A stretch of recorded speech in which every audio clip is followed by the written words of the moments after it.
warm days too. It's gonna be freezing today. It's been an intermittent thing for like a year. So I just... Otherwise, starts on Yeah, exactly. I mean, it's a great car. They're in a 2004 Toyota Highlander limited edition. That's right. I knew you had the limited. I knew you couldn't go for the cloth seats. I had that in mind. Hip hop star, rock star, gotta have leather. Like I hear the drumsticks rolling around. Oh yeah, the drumsticks are back perfect. there. The merch bin. Got You know, it wasn't so much Elgin's the right leather as just the car was very well taken care of. They hold their value very well. You know, it has the same engine as the Lexus that my wife's parents have, and that thing has like 300,000 miles on it. Yeah, and that is a 3.3 liter V6 with 230 horsepower, up 10 horsepower from 2003, and then they also offered the third row seat. Oh, really? In that year, so. And that's the first year in the 03? Right, Yeah, 04. Okay, this one's the first year. Yeah, of the bigger motor and then the third row seat. I always got like this house. Yeah, the third row seat in here. I don't use it all that often, but it's a nice feature. It's actually one of the reasons I got the car. For the extra space back there. Yeah, well, I knew that the third row, we had the experience in Watch City of driving in my 99 Ford Taurus out to Austin, Texas. Ford power, baby. And then the year before that, we drove to Austin, Texas, and like we started out in 3 vans, and then one of the vans got in an accident. There was a whole bunch of groups from all over the Midwest that were on this trip, and one of the vans got in an accident, so we had to condense from 3 vans down to 2. So then we're all crunched in that. So we had a couple experiences that were like the Ford Taurus one. There was, I think, 6 of us, so at all times one person had to be using the seat in the back that faced the street. Nice. With the thin layer, like if we would have got hit from behind, but it's over. Your legs are broken for sure. Right. And then when we were in the van, it was also a struggle. Everyone's kind of piled up. So I'm like, okay, I'm in this group. We got a lot of people. Sometimes we travel. We should have a vehicle that could be comfortable to travel in, you know, in the third row seat.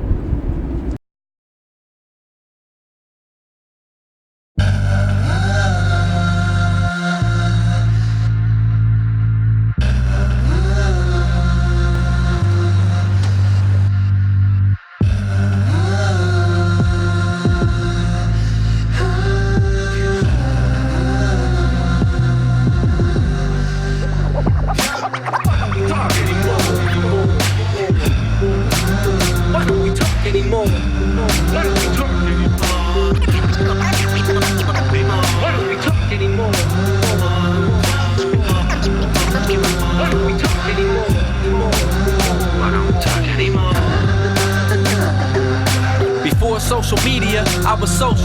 Now I'm staring at a screen, tweeting promotions for Shop Low. All right, we made it to another episode of Artists and Autos. We've got with us Andrew Moore from Moore. What's up? Thank you so much for joining us today. Thank you for having me. Yes, I want to thank the time in the world in my life to be able to do something like this. Thanks to my family, everybody who's watching, family and friends. Thank you for your support to this. So we get to interview artists and their daily drivers. So we're here in Elgin, Illinois, and we're with Moore. We're going to take a ride to a few spots that are important to you, maybe. Okay. And you can tell us what you have going on in, because it's already a busy January, isn't it? Yeah, it's definitely a busy January. We got the House of Blues, January 9th. So if this airs before that, definitely come. And if it airs after that, check out the recap video. That's either out now or coming soon. We've already got traffic, man. Yeah, we're gonna awesome. have to clear out of the way here. So let's see, where are we off to first? Well, first we're here at the library. And Yeah, all right. that's So got here, some- why don't we? All right, we'll drive right around here. So this is the Gale Borden Public Library, which is massive now. It used to be a little spot over there with a bubble window. Yeah, across the street, exactly. So we'll go over there soon too. That's where I work. That's where I spend 37.5 hours per week on non-holiday weeks. That's where I enter. right where you see back here. And I work in the digital media lab here within the teen center. So Now, something awesome about that and what the Elgin town offers is you can go and record there, right? yeah, so you could record audio, video. We have a green screen. Just whatever library district you pay into, you have access to that library. That's awesome. Now, if you aren't in that RU8, is there any way that you're able to use this? If you're not in that district, then you could come with a friend who is, and who gets a library card, and you could be a guest, and it just has to be, like, the appointment has to be made under their name. Or hit you up on any of your social media platforms, and you could probably find a way to record with somebody, right? I mean, I could link you up with people, definitely. Yeah. Other people who could record your music. But it's great. I mean, artists have recorded and gotten their songs on the radio, recorded here at the library. That's songs awesome. on my album, some of them I recorded there. You went to school for audio engineering? Yeah, That's amazing. yeah, I did. Went to Elgin Community College. Maybe we'll go there. Cool. Actually, I gotta turn now, but we should go to the Gas House too. Hells yeah, Gas House. That's a place. My family knows too much about that place. That's awesome. But back in the day. Scenic route, yeah. We used to go there on dates back in the day. Yeah. It could get sketchy in there in its later days. It's because people come and it's a safe, you know, they could go there and it's a free, open space to be. Right. Here's the Gas House. We used to sit at the bar with my dad. Let's as pull a up here kid. for a second. Yeah. Right here. Parking skills, bro. Good job. Not the first place, but the first place where it really took off. The early Watch City shows were here, so I threw a show called Mental City Mayhem. My friend Colin Coco made the flyer. He was making like most of the Watch City flyers and stuff at that point. Awesome. And it was Watch City, it was Boniface, who Brandon and Shasti, who are in Moore and Friends now, Yeah. their band was Boniface. We used to play with them a lot. We used to, between Watch City and Boniface, we used to pack this place, like have it Wow. full. Remember But- the one time we came out and we hadn't been here in a long time and it was different than it was before, and then there was like a whole bunch of hip hop bands playing Yes. Yeah. in the other room. Yeah. Like you probably were Right. in the same Yeah, you might have been. place at the That's same right. time. You Uh-huh. guys might even have been playing, and at that time we had no clue. So this was, when it That's first right. started, it was probably 2011, because it was right when I was 21. And that was that first show.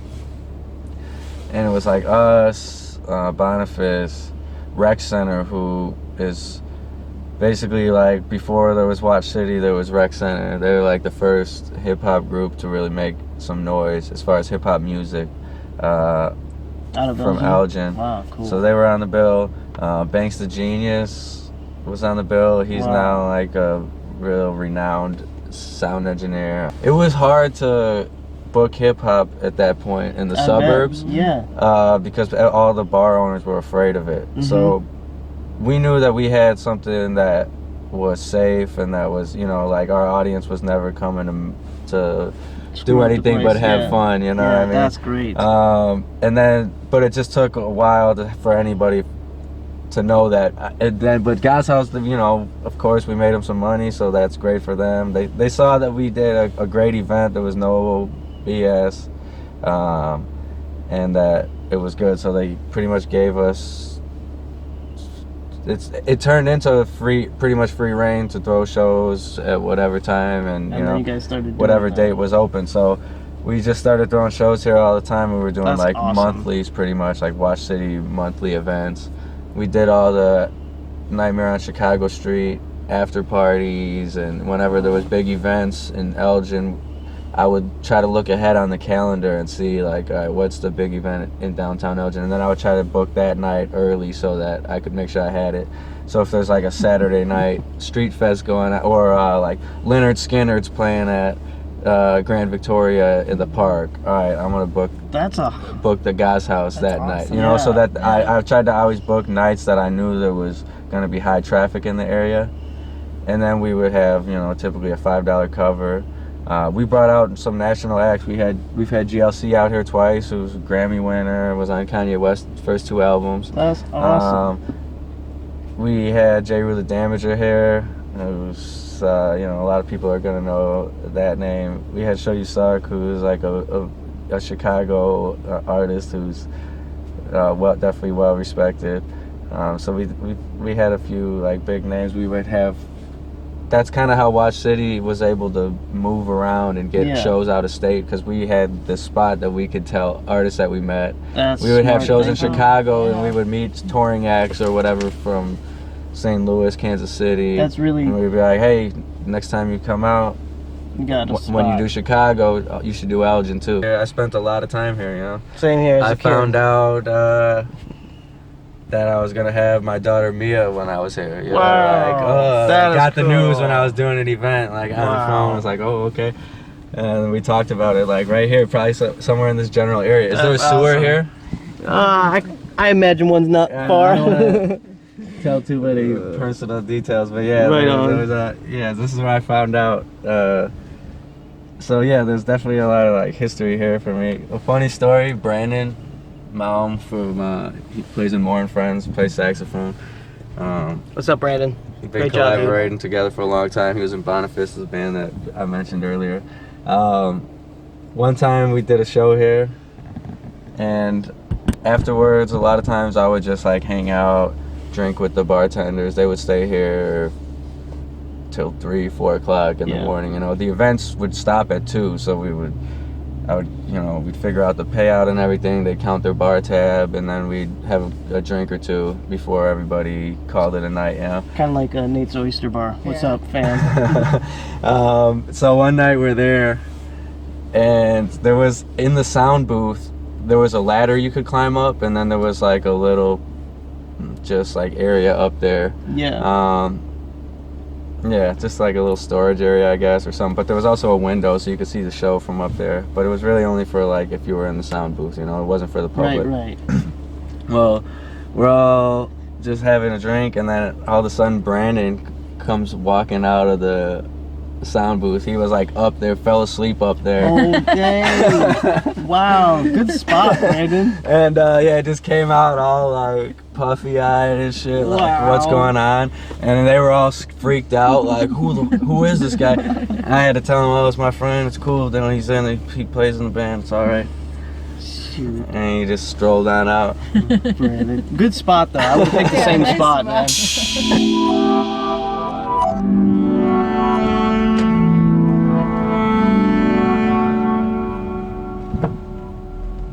So I don't have too much to say about the casino besides It's here. it's here. It's a big part of the revenue stream in the city. Probably, honestly, probably the reason why a lot of the cool things that we have are here. They got the SWAT team here or what? Right? I'm like, holy shit, where did we They're roll all into right standing now? behind on the other side. Of our city, you know, because this could be a bad place for a lot of people.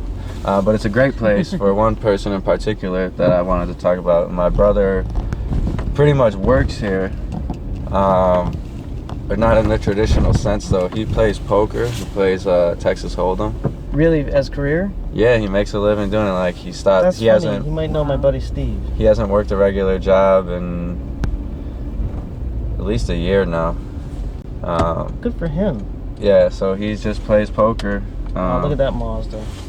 Here we That's go. nice. You know, let's pull up next to this guy. Yeah, that'd be sweet. We don't got time for each other. We don't got time. Tell me what's the point of living every day just to struggle to survive? We don't got time for each other. We're always on the grind. I don't even know what I live for. Whatever's keeping me alive. One day it's all good. So we are on the west side now of Elgin. Yes. Yeah. There's the Walnut we're driving past. It's alright if we missed it. Our friend Ricky's house. We used to record all the early Watch City stuff over there in a closet in his bedroom. Oh, a legit closet? Yeah, just with the laptop and a little, I think it was like a Focusrite box or something, and a microphone. and he had his bedroom there, and we would put the mic in the closet, and we had like 3 layers of blankets, and that was the vocal booth. It was dark as hell. There was no light, so you go in there and do your shit in the dark. So you had to have it memorized, or you had to have like a flashlight if you did have a notebook. So that was the beginning of Watch City's recordings. We actually just drove by where Gary, aka Young Sleepless from Watch City, What's up, Sleepless? was living during the early days of the group too. Just drove by his That's spot. cool. He was the only West Sider in the crew. Everybody else in the crew is East Siders. I love hearing the different styles that you guys do. You know, Sleepless has got like a soulful Yeah. kind of feel. Yeah, definitely. He got into that more over the last few years. He's always been just great as an MC rapper, but now he's got, like you said, that soul. Anger's got a crazy. I just saw. He's got so much material that is just putting amazing. out videos every single Tuesday one. too, and It is cool to watch. Super talented. Yeah. speaking of Sleepless and what I got coming up, me and Kaz are working on a new album. No release date or anything in sight, but Sleepless is singing on one of those tracks. That's awesome. Got him recorded a while back. We're kind of working on that one. What kind of vibe is this one gonna have? You know, whenever me and Kaz are making music, it's always got that, like, you know, kind of grimy hip-hop vibe to it. And that's cool because for me, a lot of the other music that I'm going to be putting out in the next year or two, like a lot of it's done, a lot of it's recorded, and I'm just working on the right plan to get it out. But it's a lot more, I guess the beats are more electronic than a lot of other stuff that I put out. You know, they're not as like sample based, you know, golden era-ish Okay. hip hop sounding tracks. So I got a lot of that stuff that's gonna come out, and I don't know if the stuff with Kaz is gonna come out before that or after that or whatever. But I think it's good that I'm just gonna have a balance of styles. Right on. And after exploring all these different styles and trying to, you know, again, none of this stuff is out, but you'll see it all coming out. But, you know, spent the last few years writing a lot of songs. And some of them are kind of like poppy, and I've experimented with singing and melodies and things like that. And I like doing that. But after doing everything and going through a bunch of styles, I kind of have found that I think where I'm most comfortable and maybe where I thrive the most too is just going with the, like, just in straight hip hop, just rapping, you know, doing. I think that's what I do best. And then when I agree. yeah, you know, and then when I have the aesthetic of like authentic sounding, like organic sounding, I guess, because I don't want to say authentic sounding, because, you know, you could have all electronic sounds, and that's a style of hip hop too. That's not a non-authentic style, but I mean it more in the sense of like live sounds being on there. You know, when you're working with a band or when you're working with samples, you know, you're using samples of live instruments as opposed to like MIDI sounds and like electronic synth sounds and things like that. Those can be cool too, and that's what a lot of my other stuff that's going to come out is. But I'm now lately kind of getting more back into like organic sounds and textures and like that more sampled sound, even though what we're using, you know, we're trying to stay away from using any. Me and Kaz's first project, White Men Can't Rap, was samples all throughout, you know, samples from the movie White Men Can't Jump, and we never put it out like commercially. We just distributed it DIY on CD and everything because we didn't want to break any copyright rules and get caught up with it. So now we're way more conscious now that we like are further into this, and we are, you know, trying to build a career that we don't want to use anything that's going to get us in any trouble. So we find like either public domain samples, or we make our own samples, or we use samples from jamesorton.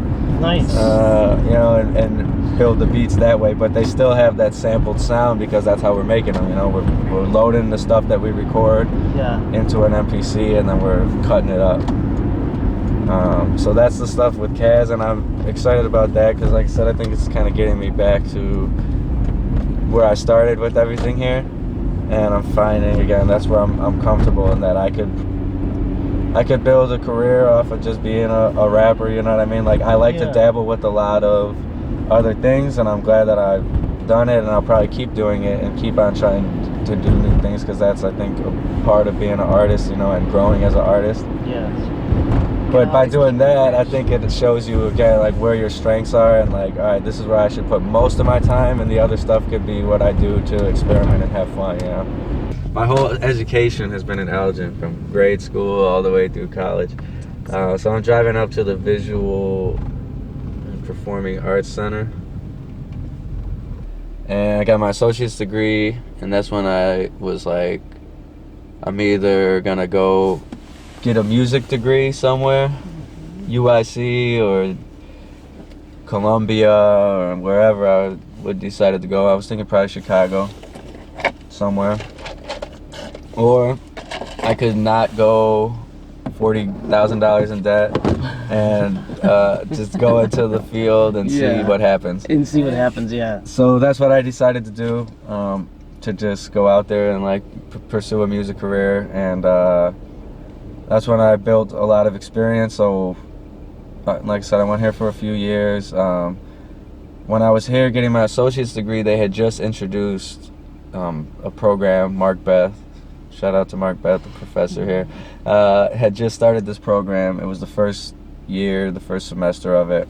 And I was recording my own stuff on GarageBand. But no reel-to-reel stuff, or tapes, or cassettes? Yeah, no, it is here, like, not reel-to-reel, not cassette, and it's all digital still, but it's running through hardware here. It wasn't back then. It was like, we would go into the film room and have to get all the mics out every night from a cabinet, and there was no studio built at that time. So this was the very beginning of the program. I took the 3 classes, and that was all they offered at the time. Graduated, got my associates, went out into the world, pursued a music career, worked odd jobs, whatever. And then I got the job at the library, and that's when I was like, okay, I knew that this program had expanded and they made it into a certificate program, and I was already halfway done with it. So now I just needed to come back and do 3 more classes. And you linked them together. And I would get, so it was like a few years apart. I ended up coming back here to get certified, because now I had a job in the field. You know, I didn't plan to go out and get a job as an audio engineer, but I got one, so I'm like, all right, I'll get certified, and then I could use that to try to become full-time and get, you know, more hours and the benefits and more pay, and it worked out. So glad I did it, you know? Yeah, you can use it every day. So I came back, and now they have a bit much bigger studio, and they have a lot more equipment, and they have isolation booths. So it was nice because I learned a while back, and I got the basics and the early part of it, and that gave me a foundation to like go out and create and know how to talk to engineers I was working with and ask for what I wanted. Sometimes you need the right verbiage. Exactly. So I learned all that early, and then when I came back, and then now I have a job, you know, in the field, and I got kind of just refreshed, and now I'm getting to a point, and I think my professor will probably be happy to hear this, honestly. I'm getting to a point where I'm getting good enough, I think, that I'm disregarding some of what I learned here in favor of what you've learned, what I've learned on my own, because it's like, all right, we're working in different genres than what I worked on at school. So all of the same principles, like I could maybe get a different result that's closer to what I want to get by doing this technique, even though that's against what I learned in school. I guess my strategy as an engineer is kind of like less is more. I just want to put the basic effects and any like extra stuff on there. I want it to be just for the aesthetic effect of it, you know what I mean? I'm not as good as some other engineers are at like fixing a shitty performance. You know what I mean? The cleanup. I'm pretty good at I'm great at that for like audio, but not so much for vocals. I just don't have all the same I'm using all stock plugins at the library, you know, and a lot of people have thousands and thousands of dollars worth of external plugins that they're using that can make you sound, if you don't sound very good, they can make you sound good. It's nice to have these live elements in our live show too, for Moore and Friends now. That's added a lot to it, and I think that's a big reason why we got House of Blues and why we're getting some of these bigger gigs, because having the live instrumentation just adds another level of like artistry, because it sounds artistry so good, and man. just like intimacy, where you Yes. can kind of feel that because it's ever changing. Yes. And it's there's something about live drums too that make us feel it, you know, Yes. the vibrations of a live drum kit hitting as opposed to just like something that's already mixed down into a beat. You want to drive by that house? Did you say drive-by? I guess it's time to go do them drive-bys. Jamesorton's annual drive-by. Called Artisandautos? Artisandautos. Yeah. Okay. Nice. No. Got the alliteration going. We I love did. it. We studied the car a little bit, so we know what we're traveling Yeah, in we're in to the do 04 these. Highlander. You got any 04 Yeah. Highlanders at the You know I the do. Mazda dealership? AndersonCars.com. If you need anything, look me up. It's James Orton at AndersonCars.com. Oh yeah. And so you do have access to these. Right. Yeah, this for the kids at home. This is a cassette player. I play so whenever. Here's the thing, maybe cassettes aren't gonna sell to a mass audience, but if you got a cassette and I like your music, I'm gonna buy it at your show because I got a cassette player in the car, but my CD player doesn't work. Yeah, that's where we got late work from. Yeah, exactly. So that's So really good. why a part of what Sup, inspired Kaz? me to press up cassettes. I'm like, man, I need more stuff to listen to in the car. You do got the JBL sound system. I was imagining you'd have the premium audio. Yeah, You know, I'm an audio engineer, so I got the good stuff. I will say that it's a little bassy Yes, it is. in Yeah, here. So yeah. I have to. Sometimes it is hard for me to get an accurate mix. We should sample that right now. How good is the audio in the 2004 Toyota Highlander? Did you know that you could tow 2,500 pounds if you wanted to? I didn't know. Well, yeah, So just you in could get case a you ever need little, to camper haul in the back. something. I probably would Yeah. have just went for it, even if I didn't know. That's right, that's- Dropped out. That's how we About that's how we do it. 2,500 pounds. Let's just try it. If it sounds bad, we'll stop. Dave booked me, so I showed up like abracadabra. Rappers wanna marry the game. I'm yelling Cassandra. Garth and I no longer host the show out of Aurora. We moved the studio to Watch City on the corner.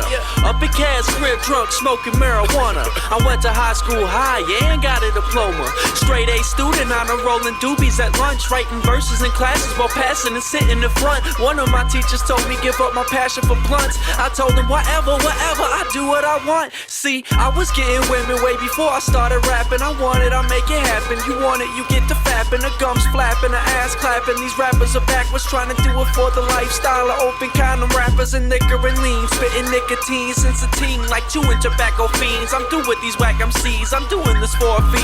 No, we will not play for free. My team needs 5 G's plus 1,000 for me to get the Party on Garth, party on Wayne, party on Garth, party on Wayne, party on Garth, party on Wayne, party on Garth, party on Wayne, party on Garth, party on Wayne. Party on Garth, party on Wayne, party on Garth, party on Wayne, party on party on Garth, party on Wayne, party on Garth, party on Wayne, party on. Party hardy, pop Molly, they poppin' Molly. Jot a letter to my neighbors, reading sorry. We Roddy, we got it. Posing mafioso like we got it, we got it, we got it. Get it, no Honda, we want Ferrari. We starving, you hitty Honda moves, Variety went entirely too. Nolly rock a bucket like I'm surfing. Tsunami waves on safari, still shining like Bedazzle. Ed Hardy, mouth open. Steve Harvey at these Latina Barbies. And I tell her like, baby girl, get off me. Baby girl, get off me. Want me dead up in the morning.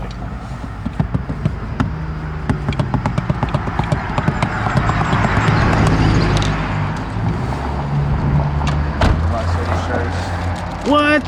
Have you not seen these ones? No. These are the newer designs. How much are we talking? These are $20. Sweet. We got 20 somewhere. What size? Medium. Medium. Let's see. No, Here's a medium. Nice. Thanks, dude. Those are awesome, man. Who did the design? So Joel, aka Amor, he painted this like when we first started. Okay.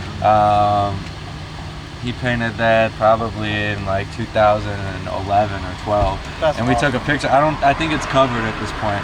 It was underneath the train that he painted that mural, and that's where we shot our first music video for a song, Graph Riders. We shot it right by this mural, and we didn't do anything with the with the picture for a long time. We just kind of had it. It was on our social media and stuff, but we didn't use it for anything. And I'm like, man, let's throw that on a shirt. It looks cool on a shirt. That's so awesome. we always had the picture of it, and yeah, I decided to get it pressed up. Shout out Sean Tomshaw, who's a DIY t-shirt maker, getting these done for us. Nice, thank you. Yeah.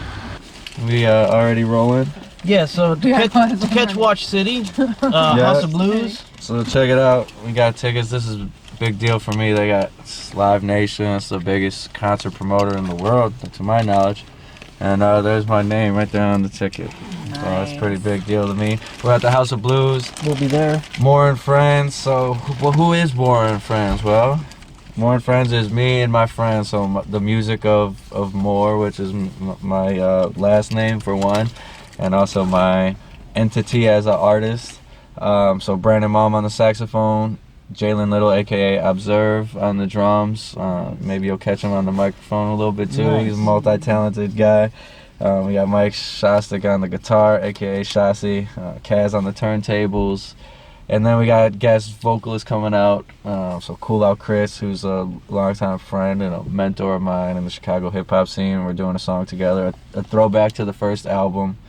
And then, of course, Watch City's coming out to do some songs. So we'll have, the Watch City segment. Then we got all the more solo stuff that's getting showcased. And we're headlining. So this is our first, as Moore and Friends, the band, this is our first headlining performance, and it's at the House of Blues, so that's a huge deal for us. You know, it's like we can't get too much bigger for our first headlining gig. And it's only January. And it's only January, right? We're starting the year off hot, so you guys should come out January 9th. It's a 17 and up show, so we do a lot of 21 and up. So anyone who's been trying to come out, who's under 21, you could come on out. Yeah. Show starts at 7 o'clock. You should definitely get there early to check out the other bands, Signal to Launch, Space Mafia. Or if you're a nervous guy like me trying to find a parking spot, get there early. Yeah, exactly. Yeah. It is downtown Chicago. Rotten Mel's playing right before us. May I recommend, it's not too far from Union Station, so if you're okay with public transit. And then when you get there, it's time to enjoy great music. Exactly. Get to the House of Blues. Doors open at 6:30, so you can get there early, pregame a little bit, have some fun. First band goes on at 7, so even if you get there right when doors open, you're not going to be standing around waiting for the music to start. Get a drink or two in you, have some food, and then bam, music's right there. You'll catch a bunch of great artists. You're going to catch different genres of music. We're the only hip-hop act playing. And we're playing in the headline slot, so that's awesome to me. That's a win for hip-hop community for me. So that's cool. We're playing last at 10 o'clock. We got a full set, so we're gonna close out the night right. We got, like I said, a ton of special guests. Thanks for bringing us out today. Yeah. Thanks for Artists and Autos. Artists and Autos. Thanks for being a second guest, dude. Appreciate it. I'll see you, and we'll record some more when we do your show. Yeah, definitely. You're gonna see some collaborations with Moore and Kaz and jamesorton coming soon. Yeah. Come on out. Swizzle Steve presents Moore and Friends, House of Blues, January 9th. Now we got to settle up on those shirts. We'll settle up on the shirts. They're shopping local, supporting local businesses. That's what we do. And we got our Watch City. And for more merchandise like that, shop local. Hit me up, watchcity.com, Moore, watchcity.com. Maybe it'll get typed in there or something. You can see. You could go on there, and then you could also, that'll link you to my Bandcamp. We got a few things on there. But really, what we want is for you to come out to a show. So if you're local, come on out to a show, and you'll see all the exclusive merchandise. Like these shirts, we don't have those shirts online. Right. You gotta come and meet us to get those ones. So if you want the exclusive designs, come on out to a show, or just come and meet us somewhere, and we'll get to know each other. We want to get you the real exclusive, the gear. So that's one of the goals too. Is we want to create a place where you could go and kind of see things you're not gonna you can't see anywhere else. Right. Like from a local artist. On a t-shirt, at a show, all the things that we want to do, we're a part of. Thanks a lot more. Right, yeah, thank you.